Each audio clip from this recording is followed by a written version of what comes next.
It was a new moon, and I wanted to have like a full day reset for me to start over with this new lunar cycle. So I created for myself this 1 day retreat plan within my apartment, because in Bali it was Nyepi, like New Year, and we couldn't literally go out.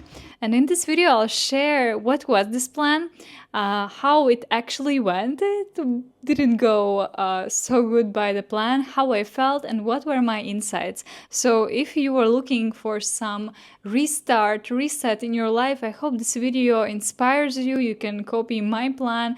You can do it within your home, and it literally costs nothing, and it can give you so much new energy. You can heal, you can be one-on-one with yourself, and it's a very, very special way to do it. And you don't need to spend like literally thousands of dollars or euros to go on a retreat somewhere else. By the way, those who are new to this channel, my name is Samantha, and right now I am in Bali, and I'm here for the second time spending winter. Initially, I'm from Latvia, and I love retreats and I love finding ways to reconnect with myself, because I truly believe that this is a key for a happy life. It's not all just about working, productivity, but when you combine it with time with yourself, by feeling yourself, it for me it just is a different quality of life.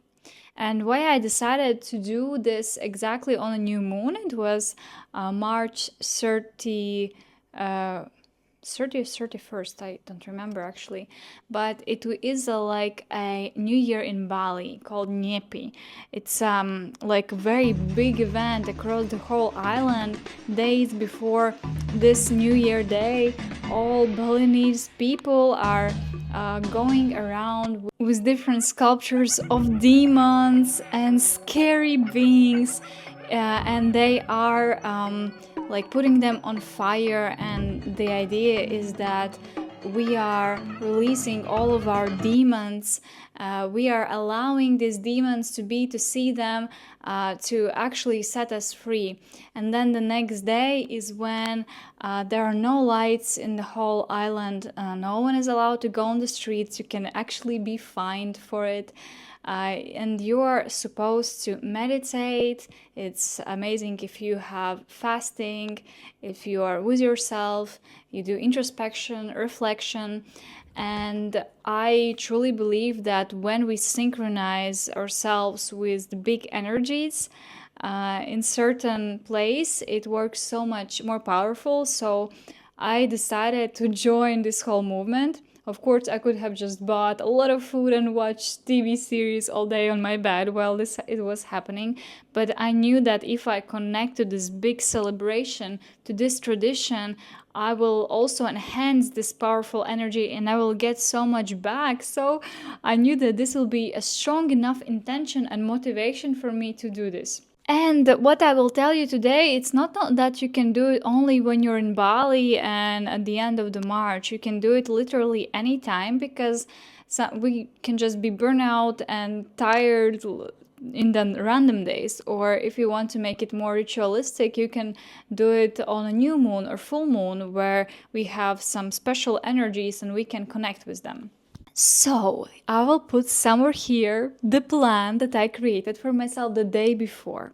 And what I wasn't writing the day before, I also set intention that I want this day to be like my fresh start, my true healing, my like I asked for some specific things about my life, because I decided that this won't be like, this pleasurable retreat and spa and so on, but I will do the retreat that most of people don't like doing. Not being in your phone, not eating, doing practices, It's like a more disciplined retreat. But you can create something more softer, more relaxing. And so what I did is that I didn't use any social media except YouTube for some music, and sometimes I was checking my channel for some reason, but I wasn't scrolling and watching random videos. But no Instagram, no TikTok, Facebook, or anything else. So, no social media. That was the first part of the detox. And second, I decided to be on fasting. So I was drinking only water, and in the morning, I was drinking garlic water because I'm on this. Journey of cleansing my body, and this is amazing way how you can cleanse your body and remove addiction from sweets. And those who watch my videos know that right now I'm on a 100-day restriction of not eating a processed white sugar, and I'm doing pretty well, and this garlic water helps me, but I'm actually a sweet addict. And one more thing about Nepi that I forgot to tell is that why people are hiding in their rooms and being quiet. It's to fool the demons that no one is on the island, so no demon comes and they can go away, and then the island is free of them. Something like that. So, about the actual day, I decided not to put any alarms because I knew I won't work this day. I just have all my practices. And suddenly I woke up only at 12. It was like, what? Because usually I was waking up like early, 9, 8, or 7 sometimes. And now it was 12. Maybe my body really needed some rest, and how rarely actually we allow ourselves to just sleep, to just allow our whole body regenerate in the sleep. So it was very healing. And then I was just basically doing what was written in my plan. Yes, I did gratitude. I drank water with lemon and garlic. Then I did yoga. I meditated, and I answered self reflection questions.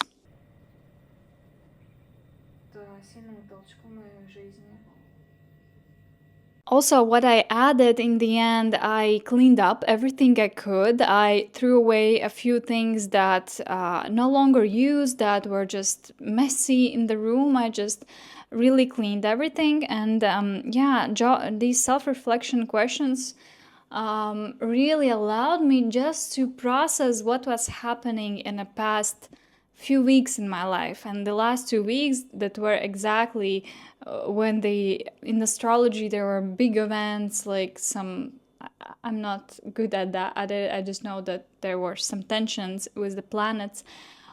This period was for me a lot about being with myself and productivity, discipline, feeling myself, being one on one with myself. It meant also becoming even more grown up, even more yeah, independent. And I'm very proud of myself that I'm in a state where I can just be alone 24/7 and feel good. And of course, this period also brought a few anxieties and uncertainties, but more about my insights from this day I'll tell in the end. But yeah, self-reflection really helped me to see where I am now, what were the lessons I learned, and this just gives relief, because sometimes we're living just on autopilot, that we don't notice all the changes and things that happen to us, and how much we're growing or where we're even heading in life.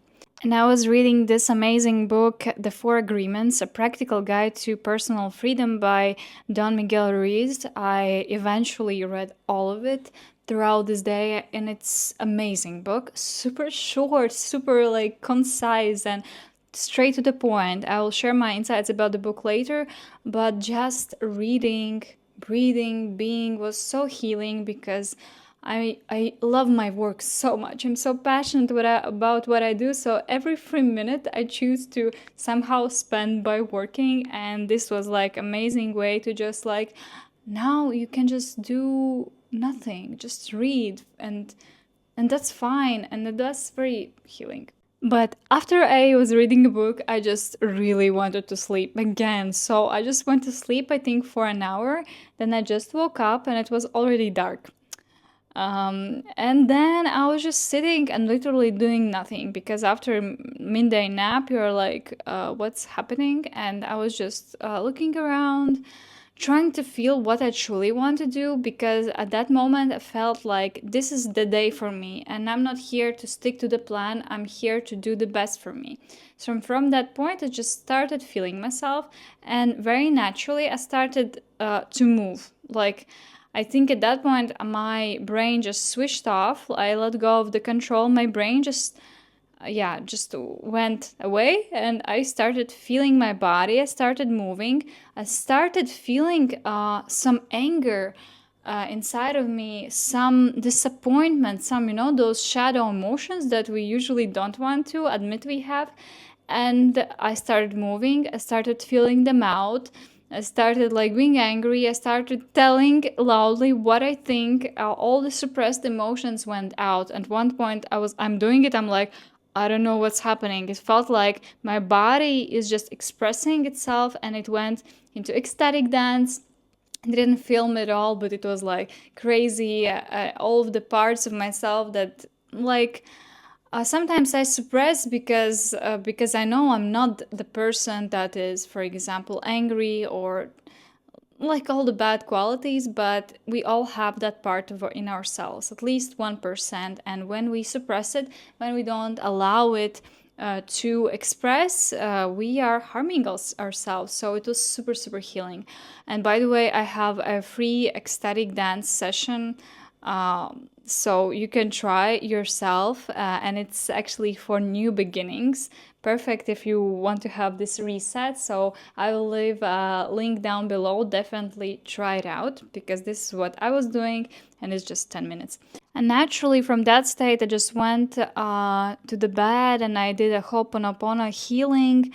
And it was amazing. I forgave myself for many things. I accepted different things. It just was a natural healing process. Since I'm into like spiritual practices for many, many years, it just went very naturally, and I really felt many deep things.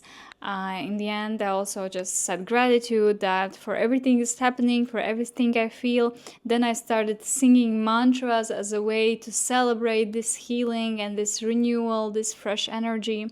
Yes, and all day I was just on the water and I was feeling good. But when it came time to go to sleep, I already felt like tired.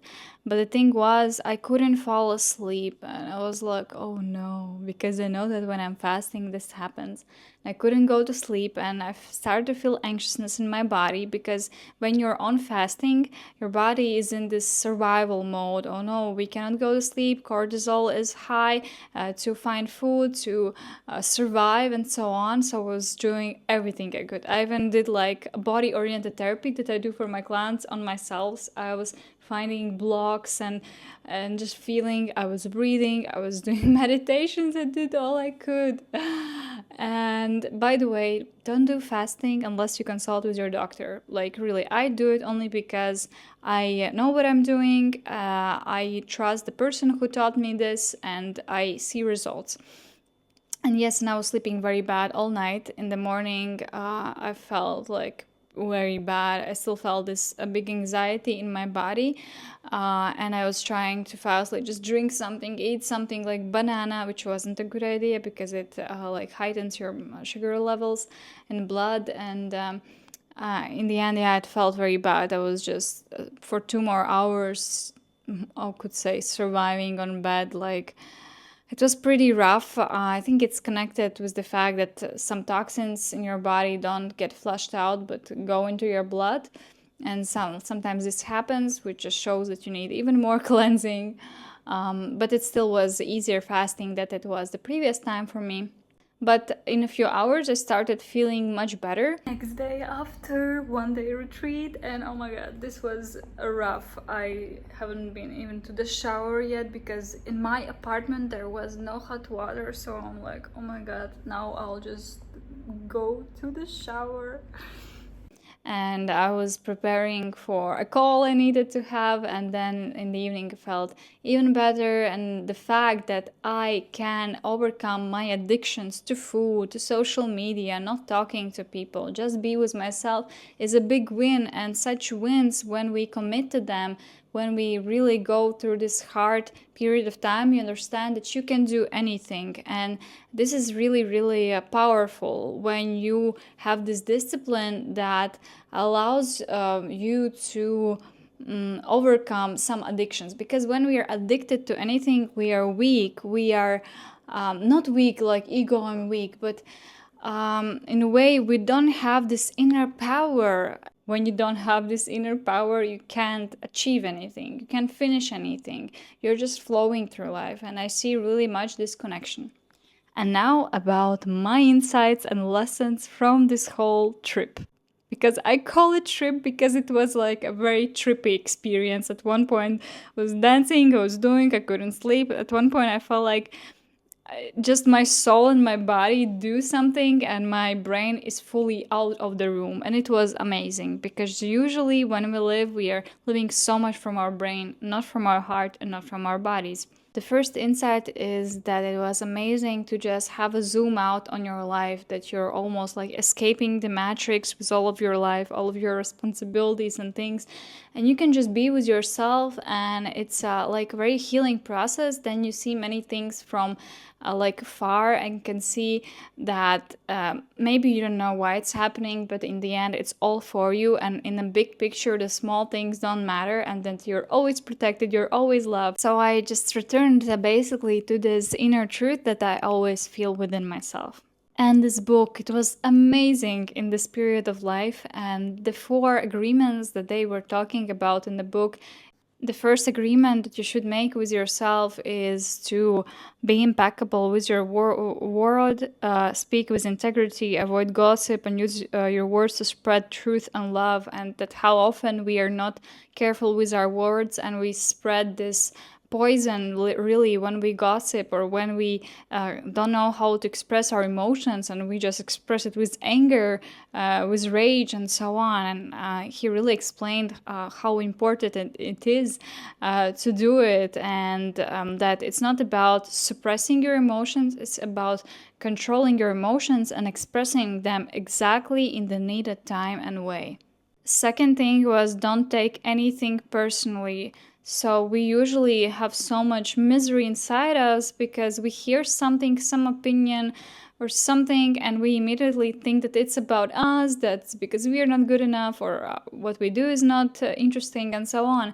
But why? You create so much misery in your head, you're creating illusions, and that's how you end up living like in this. Third agreement was, don't make assumptions, instead of them ask questions, because when we make assumptions we're creating again another world of illusions in our head about some aspect, and in that way we're just drowning.